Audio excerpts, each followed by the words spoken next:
When you build a ballpark right on top of the Mississippi River, you're going to have problems. Some parts of modern Woodman Park date back to 1931. Iowa City resident Tim Rask is well versed in the history of the ballpark. The old locker room here, definitely not what they're accustomed to today.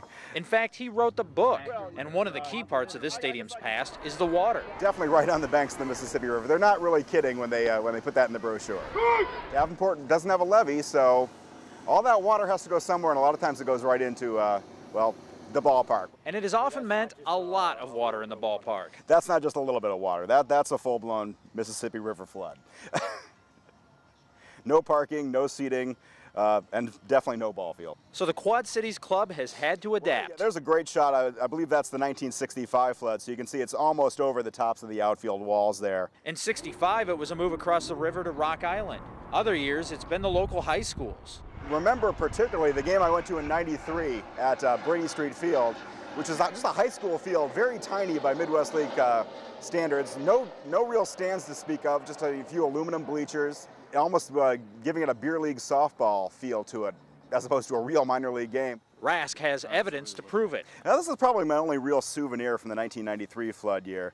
You know, there it was, Brady Street Field here. I even wrote down the outfield dimensions. It was really strange. It was only 307 feet down the left field line.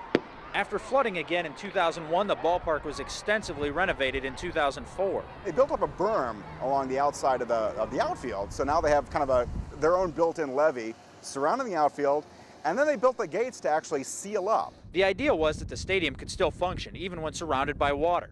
It was quickly put to the test by this water in 2008. They built a wooden deck to get across the parking lot and the flood water's there, and I think about 4,500 people managed to get in for a night of baseball before the league president shut them down and said it's probably not a good idea to have limited exit for 4,500 people when you're at a ball game.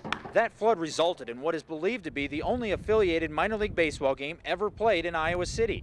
The date was April 30th of '08, and Duane Banks Field hosted the Bandits and Lugnuts instead of its usual role as the home of the Hawks.